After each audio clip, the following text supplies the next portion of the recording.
આપણી વચ્ચે આમ આદમી પાર્ટીના રાષ્ટ્રીય સંયોજક અને દેશના કટ્ટર ઈમાનદાર નેતા માનનીય અરવિંદ કેજરીવાલજી પધારી ચૂકેલા છે, ત્યારે એકવાર જોરથી તાળીઓ વધાવી લઈએ એમને.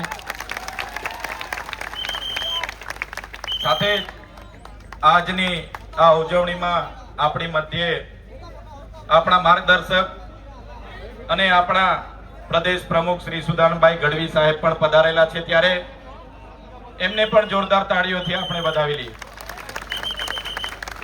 સાથે સાથે મનોજભાઈ સોરઠિયા, રાજુભાઈ સોલંકી, પ્રવીણભાઈ રામ, નિરંજનભાઈ વસાવા, તમામ પ્રદેશ નેતાઓ અહીંયા ઉપસ્થિત છે.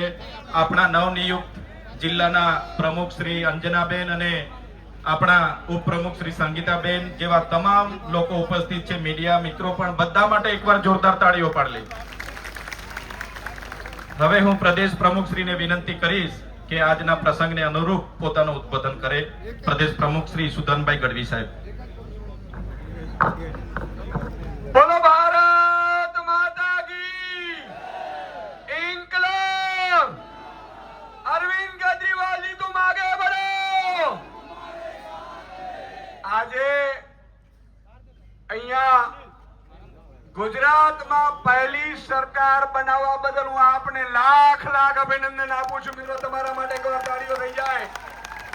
અને આપણો ઉત્સાહ વધારવા માટે આપણા માર્ગદર્શક, આપણા લીડર અને ભારતની જેની ઉપર ઉમ્મીદ છે એવા માનનીય અરવિંદ કેજરીવાલજી, તમારો આભાર માનવા માટે અહીંયા પધાર્યા છે. એકવાર એમના માટે તાળીઓ થઈ જાય. આજે અહીંયા ચેતરભાઈ વસાવાની આગેવાનીમાં સાહેબ તમે જે કમાલ કર્યો છે, આખા રાજ્યમાં અને ભારતમાં ડંકો વાગે છે કે નર્મદામાં આમ આદમી પાર્ટીની સરકાર બની છે. સાહેબ, આજથી 6-8 મહિના પહેલા આપણે અહીંયા આવેલા ત્યારે કીધેલું કે લાગશે વાર પણ આવશે, લાગશે વાર પણ આવશે. મજા આવે છે કે નથી આવતી ભાઈ? મિત્રો, આજે નર્મદામાં સરકાર બની. આજે માનનીય કેજરીવાલ સાહેબ કહેતા હતા, અમે જયારે આવ્યા ત્યારે નિરંજનભાઈ ને રાજુભાઈ ને મનોજભાઈ ને બધા હતા. साहब એવું कहता था कि इतने सारे लोग चुने हुए हैं, देखकर बहुत मजा आया. साहब ने कहिए છીએ કે આ જ રીતે 2027 ની ચૂંટણી આવશે ત્યારે સાહેબ અહીંયા રાજ્યની સરકાર બનાવવા આવશે. એકવાર એમના માટે મિત્રો તાળીઓ થઈ જાય. અને હું માનનીય અરવિંદ કેજરીવાલ સાહેબને જ કહીશ કે તેઓ જ આપને સંબોધી અને 2 શબ્દો કહે, કારણ કે એમણે આપણો ઉત્સાહ વધારવા માટે અહીંયા સુધી આવ્યા છે. એટલે એમને માઇક આપવું એ પહેલા તાળીઓનો ગડગડાટ થઈ જવો જોઈએ. મિત્રો, ભારત માતા કી, ભારત માતા કી ઇન્કલાબ, वंदे. मैं दिल्ली से आप सब लोगों का तहे दिल से शुक्रिया अदा करने के लिए आया हूं.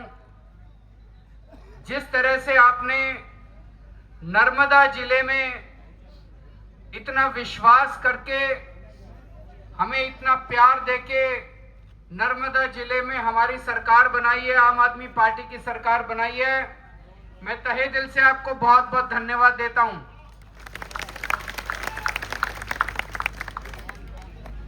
आपको शुभकामनाएं देता हूं, आपको बहुत बहुत बधाई देता हूं.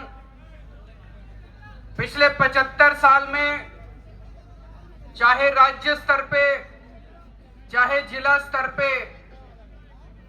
गुजरात में केवल 2 पार्टियों की सरकार बनती थी, कांग्रेस या बीजेपी.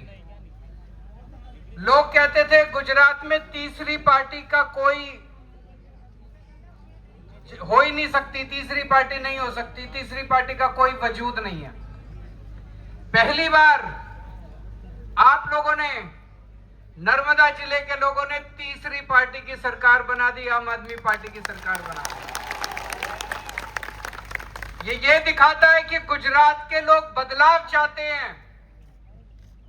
आज नर्मदा जिले के लोगों ने जो करके दिखाया है, कल पूरा गुजरात करके दिखाएगा। ये जो आदिवासी क्षेत्र के लोगों ने ये चिंगारी जो शुरू की है, यहां से नर्मदा जिले से जो चिंगारी शुरू की है, अब ये चिंगारी पूरे गुजरात में फैलेगी और 2027 में आम आदमी पार्टी की सरकार बनेगी। ये किसी क्रांति से कम नहीं है।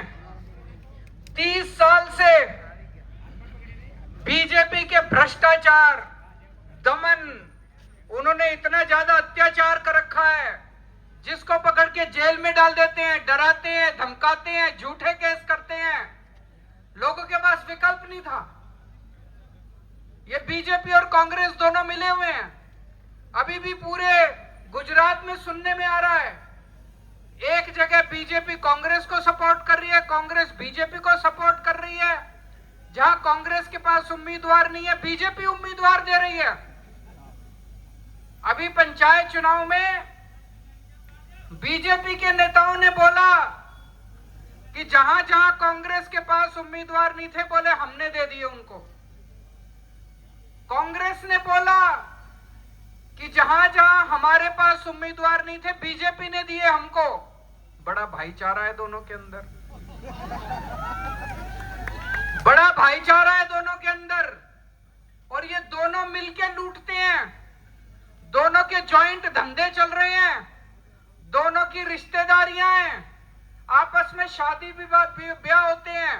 ये दोनों अलग अलग पार्टी नहीं है, दोनों मिलके गुजरात को लूट रहे हैं। केवल आम आदमी पार्टी आपके लिए लड़ रही है। अगर जेल जाना हो, कांग्रेस के नेता जेल नहीं जाते, आपका नेता चेतर वसावा जेल जाता है। इस बार नर्मदा जिले में आपने सरकार बना के चेतर वसावा को इन्होंने कई दिनों तक जेल में रखा। इनके मुंह पे करारा तमाचा मारा है पूरे आदिवासी समाज ने बीजेपी के ऊपर। मैं अब संगीता बहन, अंजना बहन से कहना चाहता हूं, पूरा गुजरात नहीं पूरा देश देख रहा है। नर्मदा जिले में जो सरकार बनी है, हमें बहुत अच्छा काम करना है, ईमानदारी के साथ काम करना है, लोगों की सेवा करनी है। लोगों ने जो ये विश्वास दिया है, इस विश्वास को पूरा करना है, ताकि गुजरात के सब लोग बोलें कि देखो नर्मदा जिले में कितना अच्छा काम हो रहा है। सब लोग देखेंगे तो पूरे गुजरात के अंदर नर्मदा जिले की बात फैलेगी। आप लोगों ने इतना विश्वास किया, हमें इतना प्यार दिया, इसका तहे दिल से बहुत बहुत शुक्रिया। भारत माता की। મિત્રો, આજે માનનીય અરવિંદ કેજરીવાલજીને ચિંતા હતી કે અહીંયાથી જ નર્મદા નીકળે અને આપણે પાણી ન મળે. સાચું કે નહીં? સાચું કે નહીં? હવે જોઈએ છે ને, હવે સરકાર અહીંયાથી બનીને 27માં સરકાર બને એટલે પહેલું પાણી આ મારા આદિવાસી ભાઈઓને મળશે સાહેબ. આજે હું સંગીતાબેન અને અંજનાબેનને ખૂબ ખૂબ અભિનંદન આપું છું. સામાન્ય પરિવારના લોકોને મિત્રો તક મળતી હોય તો એ માનનીય અરવિંદ કેજરીવાલજીને આમ આદમી પાર્ટીના કારણે આપણે સૌને મળી રહી છે. બરોબર કે નહીં? આ પાર્ટી આમ આદમી પાર્ટી આમ લોકોની પાર્ટી છે અને આમ લોકો જ ચલાવશે સરકાર. હું પણ અભિનંદન આપું છું બંને બહેનોને, આખી ટીમને, અને મજબૂતાઈથી સારા કામ કરે એવી શુભકામનાઓ પાઠવું. તો બધા જ લોકોને નમ્ર વિનંતી છે કે રેલીમાં આપણે આગળ વધવાનું છે અને માન્ય કેજરીવાલ સાહેબ સાથે આપણે આગળ વધવાનું છે, એટલે પાછળથી બધા આગળ રહેજો. એના પહેલા આપણે આપણી આદિવાસી વાડી કરી દઈએ ને, આદિવાસી વાડી કરી દઈએ ને. તૈયાર છો બધા? પાછળ વાળા પણ તૈયાર છો? આદિવાસી વાડી કરી નાખીએ ને. ચાલો, આદિવાસી એટલે